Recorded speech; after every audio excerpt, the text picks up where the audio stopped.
15, 20 kicks. So, like, It's not. imagine doing that in the game with the pressure, and you have this one fucking chance. Nobody does that except for Messi. Like, it's just the best sport, man. And like I said, it'll be there. It'll be on top, like, in North America in no time, because the MLS is still like a baby. It's only been around for like 30 years, so. I think one of the things I like about soccer the most is that there is a place for everybody. Like anybody of any size or build can play a certain position. Like it's not the kind of sport where you have to be 6'6" plus to play. Like basketball. Yeah, exactly. Or other things like that. Like anyone can play soccer, and that's something I've always liked about it. And I personally don't like sports like hockey as much because of the barrier to entry of like just buying the equipment. I know that there's programs to help people get in, but for the most part, like your everyday person isn't going to be able to play a sport like that. Whereas anyone can go get a ball and play soccer. Today we're going to be talking about rep soccer in Canada. So I have a couple questions. I only put 3 questions together for you this week, Anthony. And then I have like 3 things I learned because it's a good week at school. But I want you to kick us off here because I know you have some questions that you were hating on yourself about. I would really like to start off today. So my first question for you is, how has Coach Ken influenced your life and what have you learned from him? Ooh. Yeah, starting off hot. I mean, if it wasn't for him, I probably wouldn't have tried the military out, to be honest, because that's where he's from, and he's just super organized, and he was always like up to the task, you know, like he never looked like he was gonna crumble ever. So I tried to take that, I guess, from him, and I feel personally like I don't get stressed out anymore when it comes to like in the heat of the battle or whatever, if you want to say that. Like, yeah, when you're in the trench. Just vibes. Okay. But yeah, that's a good one. Do you feel kind of like the same? Like, did he impact you as much as I usually talk about him? I would say no. He was very impactful, but he seems like he's a very big influence for your life. So even with the way we handled drills and whatnot, like what kind of lessons do you think were instilled in you from Coach Ken? Like, if you don't hit the ball, right? If you fail, it just means you're just not like on it at that run. Like, just go again. Like, you're not trash because you messed up the one like go at a practice drill, or like you had a bad shift, because when we were playing soccer we were able to get subbed off like frequently. So when it did happen, right, if we were like cruising, I wasn't on the field all the time. Other kids got to touch the grass. So but yeah, I mean, it basically every practice we had, like that pursuit of excellence is always there. Like, if you just weren't up to par, he made sure to let you know, and it was like we sorted out the issue right then and there. And if we didn't, then there was like just punishment, right? Like, I don't know if he ever made you do push-ups or putting your hands in your pockets. Yeah. I don't remember that. But the big thing for me, I remember that I was dicking around in a practice, like I was, whatever, and he stopped the whole practice and flamed me, like not directly. Okay. I think I remember that. Yeah. We need to practice the way we play, type thing, and I will never forget that moment. That's for sure. Well, so that's a good question, because I was going to ask you that as well. Like, do you remember a specific learning moment from practice or games from like the whole time? So other than the one I just stated, the huge thing for like me in regards to Ken is he was the first person in my life to tell me that what I was doing wasn't good enough. And what I mean by that is I was cut my second year from like the A team. We have A team, B team, AAA, whatever. But I had to play for the second squad. And the reason for that wasn't lacking in ability. I was always good enough. I excelled. Like, we did really well, but it was the mentality part. Like, I didn't go in there serious. I wasn't there to win. I was there to have fun. Like, yeah, I wasn't competitive. So he kind of stepped me down a peg and made me take things serious with that year where I played on the B team. And then when I came back the next year, he definitely saw the difference. I wasn't there to mess around. So that's a big thing, is that it takes more than just physical ability to succeed. That was a big lesson I learned from Ken. Yeah, that's a great point. This a transfer that just happened, like, since it's the transfer window, Chelsea signed this Ukrainian player, Mikhailo Mudryk. I don't know if I'm saying that right, but he has a tattoo like right on his neck, and it's like, or skill isn't everything, and then it's like it has like the skill kind of crossed out because Yeah. he just or talent. I think it says talent isn't everything.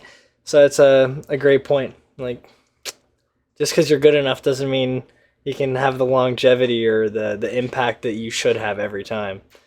So I another feel like we one. were really blessed to have Ken because he was the model for success. Like he was the guy who showed us like this is how Mm, you like be the best. This is how you reach the top of the mountain. And without that, I really don't know where I would be in regards to my competitive nature. So yeah, I mean, I definitely wouldn't have done anything I did like right after high school. Like I kind of would have just turtled up probably. Right? You know, if I just took out soccer from our whole life equation, I probably would just have gone with the flow. Like, yeah, I'm just gonna go work at a factory. You know, do which there's nothing wrong with that, but you know, wasn't for me. you wouldn't have had that like strive for greatness, you know. Yeah, wouldn't have been like, hey, I'm gonna stick up here, guys. Let's try to be better. Most people just have fucking gotta go put your head down and truck through it, but I don't know. I still truck through it. I'm not trucking through shit I don't want to truck through anymore. But yeah, the other question I wanted to ask about just soccer in general is like, what is the most memorable moment that we have, like, or you know, you, and then maybe bounce back to me, but because I'm sure it'll probably be similar, is like just from all our years, because we played together for like 4.5 years, if you want to add up like the winter seasons, but The most impactful moment from playing in my whole soccer career, quote unquote, was definitely the Kingston tournament when we played that team that was leagues ahead of us, but we won and we were the underdog. And that was the first challenge we ever really had because a lot of people don't know this, but we were a little abnormal in the way we had our soccer pan out. We did not lose. We were the pinnacle of excellence for Canadian soccer in our age group in our area. So for yeah, us to go there and have a team come from out of province and challenge us and us for still be able to overcome that and win the tournament was unbelievable.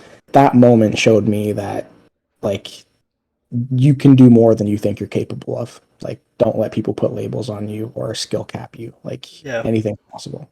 Well, because we were pushed to our limits in some points in that game. It was still like I think we finished 3-1 or something. Like they definitely scored on us and like made a game of it, but we just pushed harder than they did and we wanted it more. Like our whole team was just there to prove that we are there for a reason. Because I remember like you know how there's always that gap between like the final or semis and then the final. Like it's always on the same day, and like all the Yes. kids are walking around like, "You're gonna fuck you up, bro. You guys ain't shit. We're from Ottawa, like L2. Like we're here to win. Like if we don't win, I'm not getting like ice cream." But yeah, we Yeah. showed them what's up, and that's not my most memorable, but I think it's because you had like you took something from that game. I just It was just like when you and I both defended together. We had the luxury of being, partners in crime, essentially. And for the most part, we never struggled. Like if the ball came into our defensive third, we handled business and it wasn't a problem. And that was the first memorable game for me where when they got on our side of the field, I was a little nervous, like we had to clutch up. yeah. We had to make sure there was no messing up, there was no missteps. So And that was like later on too. That was like the last year, wasn't it? Or yeah, like that was the right near the end. yeah, it was like we were kind of older. Everyone was like starting to hit puberty, so the game was really starting to pick up in pace, and it was good. It was good soccer, man. How does it contrast for you? Like, what's your impactful moment? Well, personally, I think it's the like so the Oshawa tournament was always my favorite. It was like a tournament that happened like before the season started. And Okay. I think I liked it the most because it was always the shittiest weather. It was just like raining the whole weekend. And I just love playing soccer in the rain. But we played the same team in the finals twice. And my favorite moment is definitely when we lost to them the second year. Because I have that fucking trophy still back there. That like World Cup-esque trophy. But we won the first year we played them. And then we lost the second year. And like I'm trying to remember the exact details. But it was, I just remember it being so dramatic, and like there was a crazy like off the line clearance that they made in like the last couple minutes, and we ended up losing like 2-1 or something, right? Like we had to score to take it to overtime, and we just couldn't put the ball in the back of the net, even though we were just destroying them.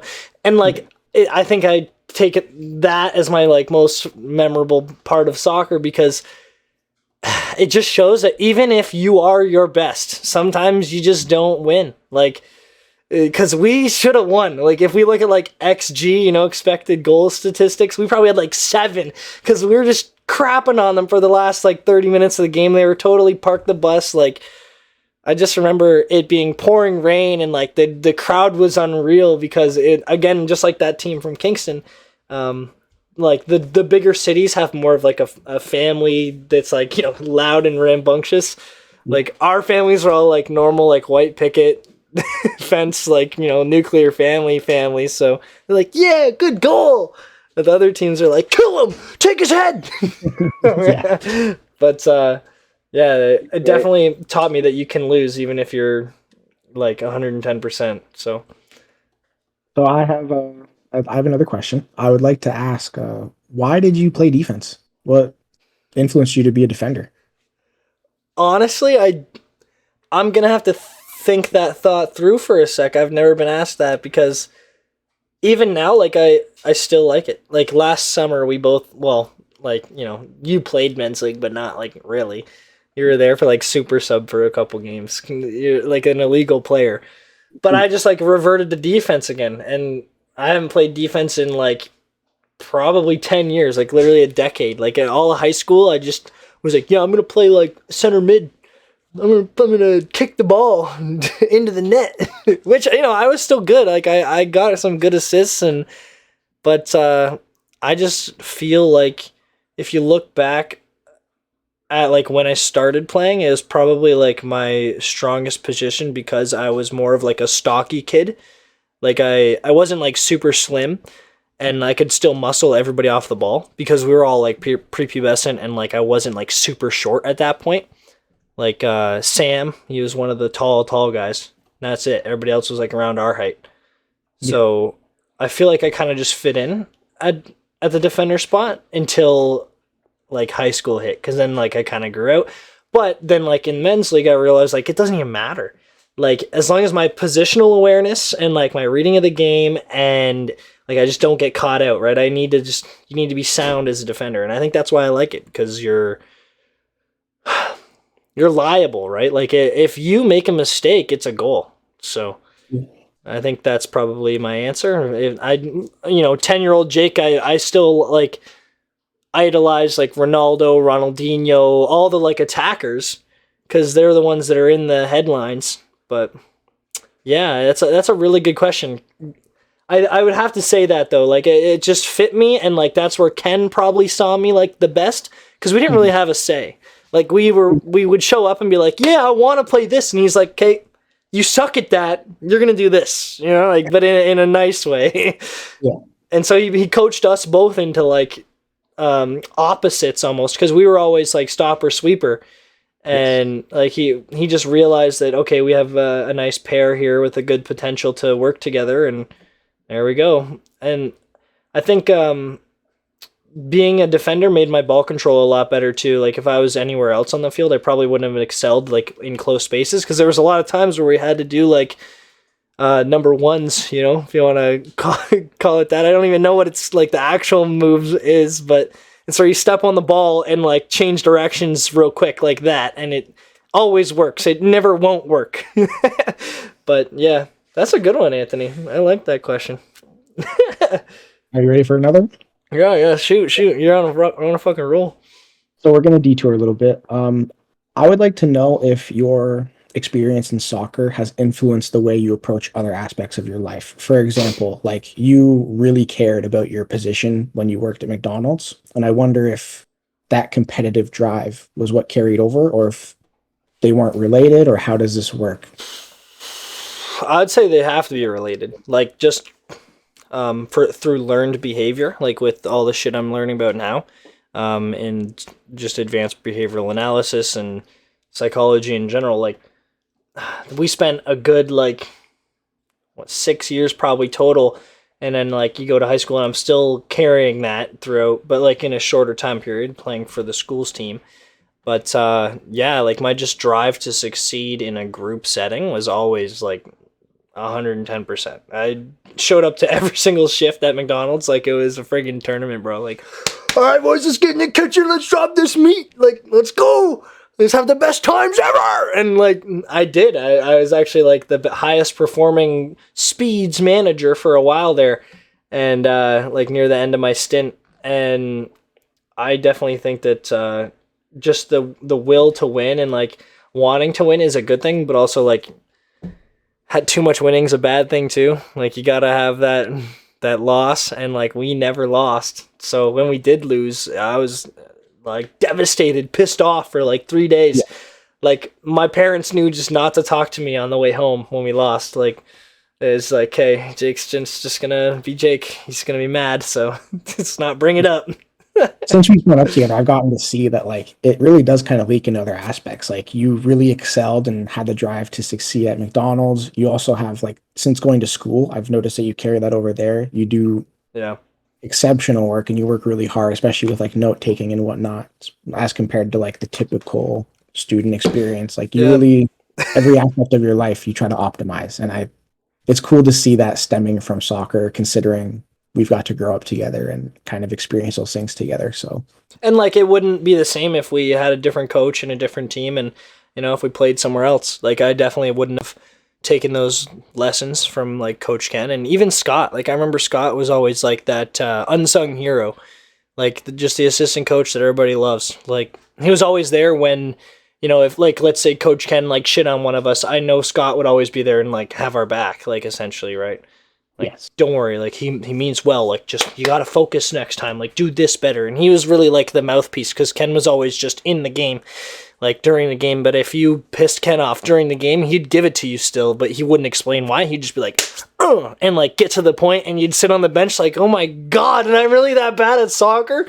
But like, yeah, that's where Scott came in, and like it's definitely like they were like that good cop, bad cop. So yeah, is definitely an experience that I'll never forget, and it'll carry with my behavior through the rest of my life. So, like, whenever it comes to anything, like if we're like competing for this, like bro, like this drink's on the line, you have to do this to win the drink. I'm gonna win this fucking drink. I don't give a shit.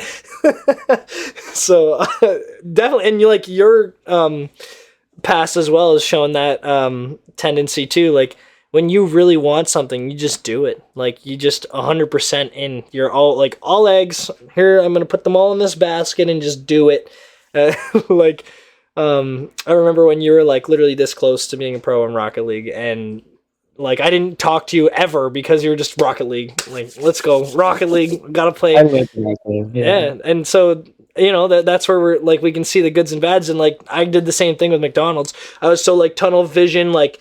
Just focused on it that, oh my god, 9 years already? What the fuck? So, it's a blessing and a curse. Do you ever wish that you played a sport other than soccer? No. I mean, that's short answer, but no, not at all, bro, because, like, every other sport, I just feel like isn't as good, Like... In what way? Like explain that. If you want to play another sport, I'm not hating on you for playing another sport. And you can hate on me for playing soccer because everyone always hates on soccer. It's pussy sport, girl sport, blah, blah, blah. But it takes the most skill, and I'll stand by that until I'm dead because you don't use your feet for anything other than walking. But you're now all of a sudden, like this whole body, except for your arms, is trying to control this ball as best as you can and get it into like obviously a giant net compared to other sports, but like it just takes that extra level of skill. Like there's a reason I didn't play striker. I could not score as a kid. There's no way with a defender trying to close you down, and there's literally like sometimes like you're surrounded. You've seen the pictures of like Messi and Ronaldo. They got like 5 dudes on them, and they're still getting out of there and scoring. But in every other sport, it's 2 stop and go, and like hockey especially, I find like it's fun to watch, but I could never play it. There's no way I'm ever going to be stepping on the ice and playing hockey, even though people compare hockey and soccer a lot. it's too one-dimensional. You don't ever see them pass the puck back because the whole point of the game is to get into that enemy third, and then once the puck's out of there, everyone has to leave. That's like part of the rule for offside. In soccer, the offside is wherever the flow of the game is. It's usually like this, right? Here's our D, here's their D, and that's where the game is played. So it's literally like a game of chess, like just across a smaller field, if you want to look at it like that, with less pieces, I guess, because there's more pieces on a chessboard than there is in a soccer game. But same with like football. Football has so many like special plays and set plays that soccer also has set plays, but it's more of a free-flowing game. Every other sport, I feel like, just has too much consumerism built into it. Like, okay, we get to have a break now and breathe. Good luck fucking doing that in soccer. You have 45 minutes, then extra time, and then you get 10 minutes, if that. And like it's up to the ref, and then you're back on the field, essentially. But yeah, it's I feel like it's a demanding sport, and it's also the most, like, you need the most skill to really succeed in it. That's why you see, like, nobody from North America really making it in soccer, because it's such an ingrained sport everywhere else, but over here we're like just getting on the bandwagon. So eventually you'll see soccer become number one in all over the place. Like every fucking country in the world will just have soccer as number one because it is the most affordable and it's the most fun, and it you don't get injured really, like unless you pull a muscle, and you can do that in every other sport. But like, I mean, I'm being biased. I've never played any other sports. You played like basketball and football, and you could probably compare it more. So like, I don't know. Would you wish like you played any other sport at a higher level? No, no. I have similar. No. I have played other sports, but I think because I grew up in the like soccer, football culture or whatever, like I'm also biased towards that sport. Like, Yeah. I think it takes an exceptional amount of skill, and I think like most people who you hear who don't like it and they complain about like the big net or whatever, like it's that size for a reason. It's not as easy as people think it is. It takes a tremendous amount of skill to accurately put that ball where you want it, especially with some Yeah. pace. So I don't know. I just love it. I love that game. And we're sitting here calling it soccer, saying how much we love it. And there's gonna be people who don't like us using that term, but It's that's just football, mate. Well, like I still remember during high school we would go to like Marianne Sills, which is like our local soccer fields, and be there for like 3 to like 5 hours, you know, just trying to perfect a free kick. And we probably scored like how we wanted to score a free kick every one in like 15, 20 kicks. So like imagine doing that in the game with the pressure, and you have this one fucking chance. Nobody does that except for Messi. Like it's just the best sport, man. And like I said, it'll be there. It'll be on top, like in North America in no time, because the MLS is still like a baby. It's only been around for like 30 years. So I think one of the things I like about soccer the most is that there is a place for everybody. Like anybody of any size or build can play a certain position. Like it's not the kind of sport where you have to be 6'6" plus to play. like basketball. Yeah, exactly. Or other things like that. Like anyone can play soccer, and that's something I've always liked about it. And I personally don't like sports like hockey as much because of the barrier to entry of like just buying the equipment. I know that there's programs to help people get in, but for the most part, like your everyday person isn't going to be able to play a sport like that. Whereas anyone can go get a ball and play soccer. You know, Yeah, it's like $20. Yeah. Or like those Brazilian kids with their elastic bands, they just wrap them around. Like it's that easy. And that kind of leads well into my like last question about soccer is like what it was like playing soccer in Canada for you. Obviously, it being like the minority sport.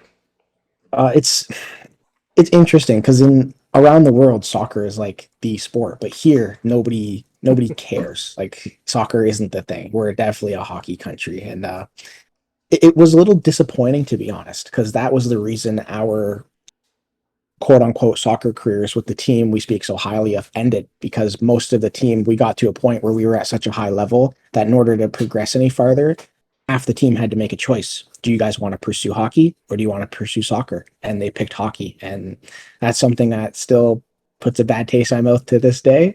But yeah, it sucks. I feel like there's a lack of understanding of the potential of the sport in our area of the world. That's the best I can say. Yeah, maybe because like the weather we have, obviously, like because what is it like? Probably 6 months out of the year you can't really play soccer how it's supposed to be played, like Yeah. outside.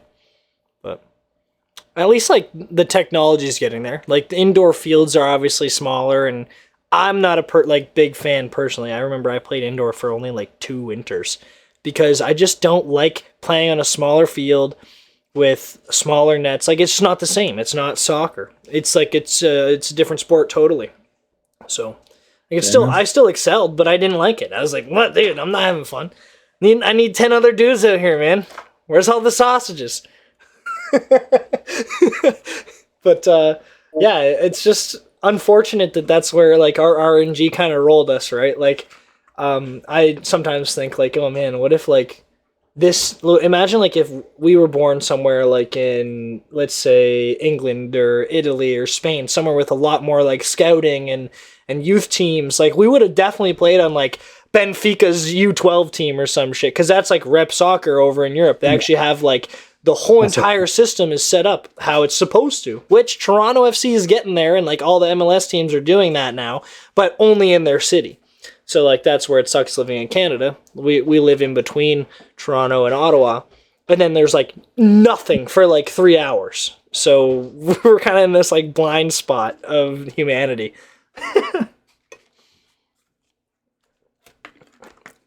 But yeah, soccer's the best. Fuck every other sport. So, what did you learn this week? Um, it's I guess kind of on like the social psychology field. I didn't learn it in any psych class. It's again just research methods, and we were talking about research methods and like the ethical like reasonings behind them now. So initially, like, dude, this stuff is not like ancient history either. Let's just start off by saying humans have done some fucked up shit to each other like very recently. And only now are we kind of starting like, oh, like, 30 years ago we have these rules. But so I'll start off with the most interesting and like maybe the most controversial, and it's called the Stanford Prison Experiment by Dr. P. Zimbardo. And Okay. as you can tell, it's a prison experiment. So what he did was he grabbed a bunch of college males and they signed up. So like they gave consent, but there was not enough consent. Like he didn't fully detail like what they're gonna have to do. He just said like, yeah, you're gonna sign up and you're gonna be either a guard or a prisoner in my fake prison. And then I'm gonna pay you $15 a day, which back in the 70s, which is when this took place, was good money. Like that's like more than minimum wage. So of course all these college kids are gonna be like, yeah, great opportunity. But the trial only lasted 6 days because it was so bad, and like it was breaking ethical rules all over the place. And it took a woman to come in and like look at it from the outside and be like, this is fucked up, man. What are you doing to these people? Because like even the experimenters had been corrupted by it, and they were like almost enjoying what they were seeing. So like an outside party had to come in, and it was his girlfriend, Dr. P. Zimbardo, and she was like, if this is who you really are, I don't want to be with you. Like this is fucked up. Because so he started off by taking people from their house if they were the prisoner. So he got in contact with the local PD, and they like showed up unannounced at the people's houses and arrested them for real and took them into the the offices at the police station, and like did the whole like fingerprinting and like got them into the system, mugshots, everything.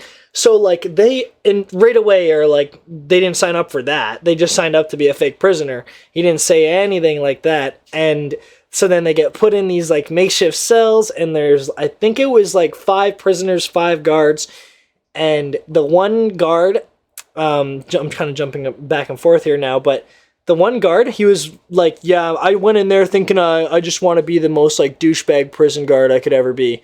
And so it's like what his actions made all the other guards start doing crazy shit too. They were all like just being assholes to them. And another interesting thing is like that he did was he made them wear like aviator sunglasses that you can't see like your eyes through. Like they were like the silvery ones, Yeah. because he observed in like his social psychology field that people with masks on and like if you can't see their eyes or their true identity, they'll do things that they normally wouldn't do. And like he was totally right. And he wanted to do this because he wanted to see like what lengths will normal human beings go to like maintain order. And it was fucking crazy, obviously, because it only lasted 6 days. But he was like monitoring every single day. The craziest thing that they did was they made the prisoners strip down, like absolutely naked, and like they were doing acts on each other. Like the guards were like, yeah, now say this to him. And like they were like making them act out sexual fantasies of the guards. It was like they were completely mentally scarring these people. So I'm surprised they didn't call it then, but they just did like every bad horror story you could hear from a prison. That's what they were doing. Like everything that could have went wrong. And yeah, I just find it amazing because it's still today viewed as like one of the biggest breakthroughs in social psychology, because we know that with authority, you can just do whatever you want. If your authority of the authority figure isn't shutting it down, you're going to just keep doing whatever the fuck you're doing and have fun doing it. It's crazy, man.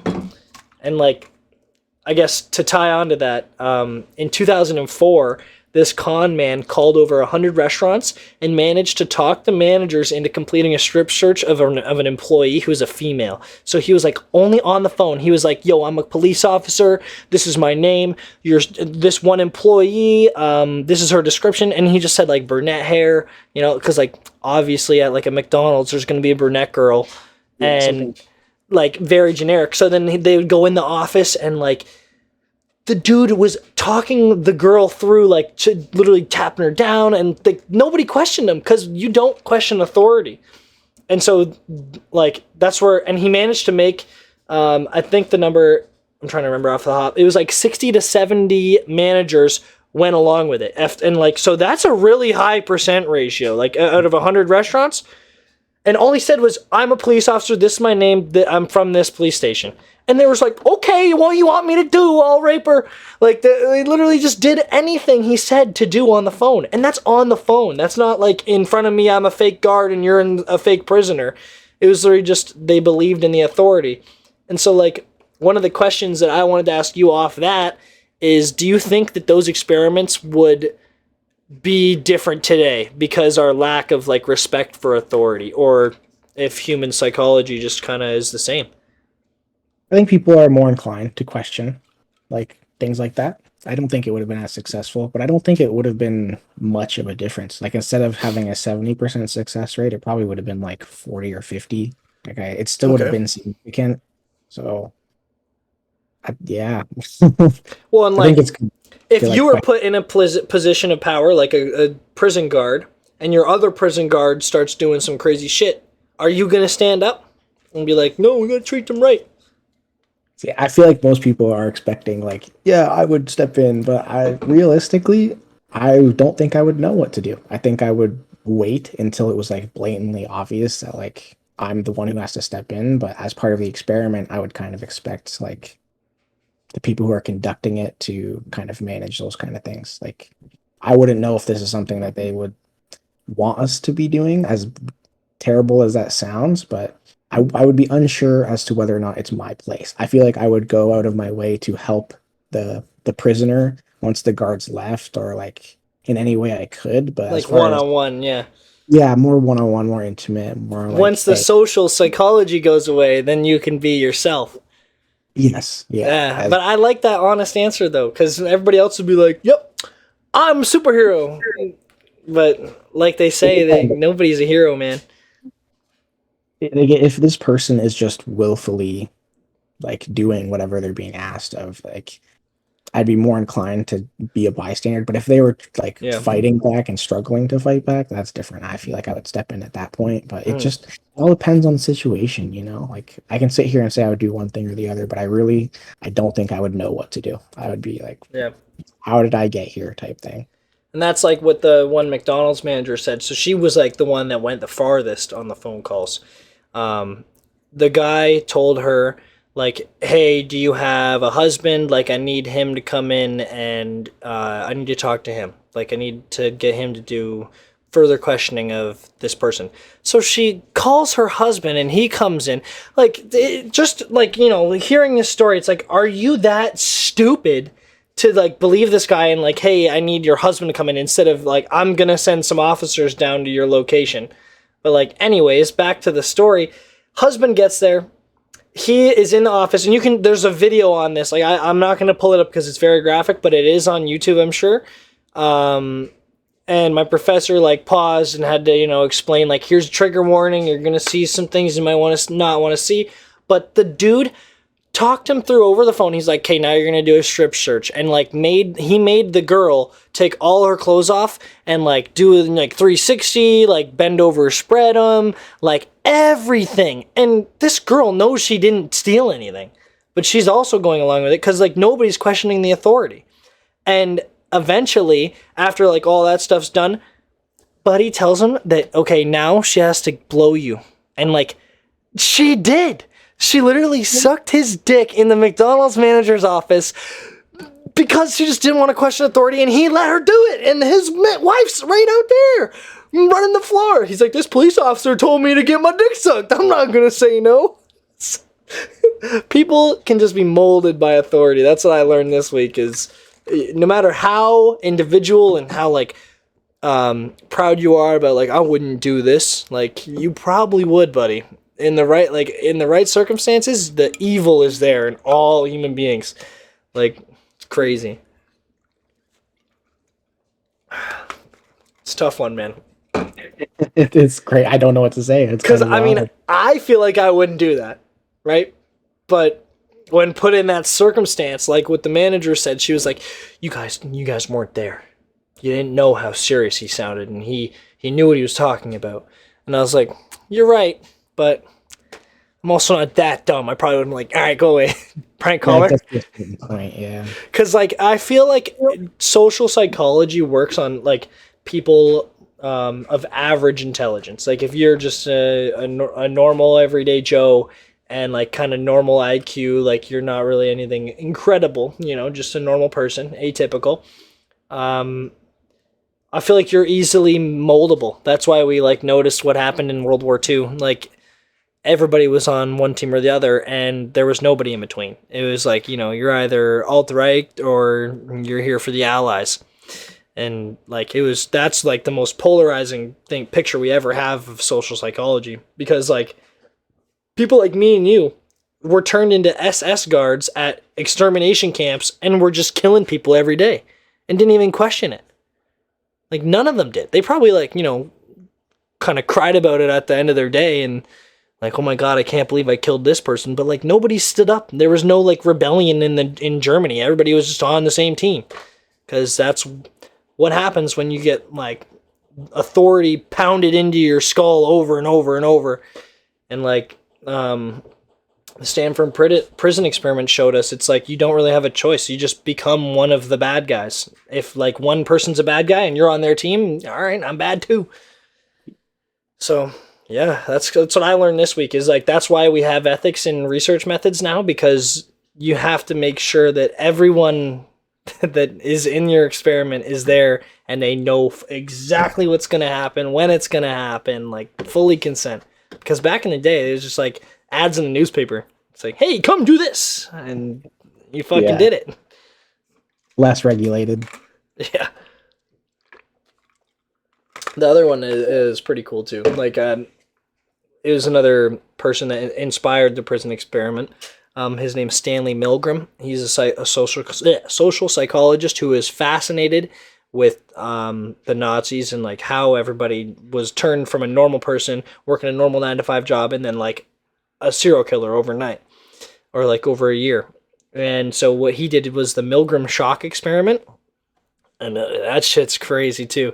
He put people in a room like with the authority figure, and like the person was on a shock machine and there was a window, but you couldn't see through the window, but you knew someone was on the other side.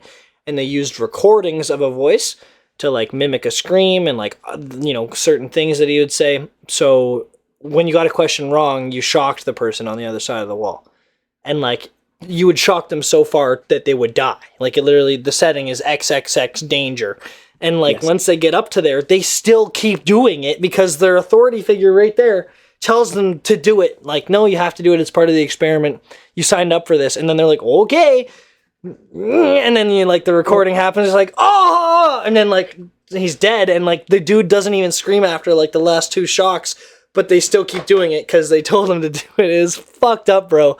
And a lot of the people that did that experiment had like psychological effects. Like they finished the experiment and then like couldn't believe that they would go to the extent of killing somebody. Like imagine that happening to you. You'd just be like, wow, I'm a different person than I thought I was. You wouldn't know what to think. Yeah. So, yeah, it was a pretty dark week. We looked at a whole bunch of bad shit that's happened over the past, and like this is why we don't do this anymore. But I've been kind of ranting, and I wanted to ask you the same question that I asked my professor about the prison experiment, because so the prison experiment was all males, like early 20s, mid 20s, and then I think there was only one guy of ethnicity. So do you think that this prison experiment would have turned out worse if it was all females instead of males? Interesting. I don't know. I'm kind of torn. Part of me wants to say yes, part of me wants to say no, for sure. But it depends on how you describe better or worse. Like I think maybe things might have been a bit more volatile, but I also think that maybe other people would have been more willing to speak up against what they thought was wrong. So it could have been better or worse either way, depending on who you had in the study. Yeah, like if you got lucky, I would like to think that it would be horrible mentally. Like maybe not as much physical trauma because like, you know, the male guards were like hitting them with their what are those sticks called? The police sticks. Batons, I think. Yeah, there's a stupid name for them too. But yeah, like the black batons. They would like hit the prisoners with it if their hands were like out of the cell. They'd like smash them. Like, get your hands back in the cell, you prisoner filth. Prisoner 3848. But like, I feel like females, oh man, they would just morally crush each other. Like the female guards would just shit all over the female prisoners. I don't know. I just feel like women have always been like that. They're more like mentally aggressive than males are. Males are more, you know, physical dominance. A mental battle. It'd be more of a mental battle than a physical battle. Yeah. But my professor was like, yeah, and that's a great question, Jake. Like, you can maybe do a study like that if you can ethically prove it. And I was like, I don't think so. I don't think I'm gonna, there's no way, dude. Like, because the thing is, nowadays, we're so soft that you can't even have, like, you can't have the doubts of it outweigh the benefits, because you have to make sure that everyone taking place in this trial is going to not be harmed, or the harm isn't as much as the benefit. So like if the benefit's extreme and the harm is like okay, they'll probably do it, but even then there's a lot of like gray, right? They want to make sure everybody's okay.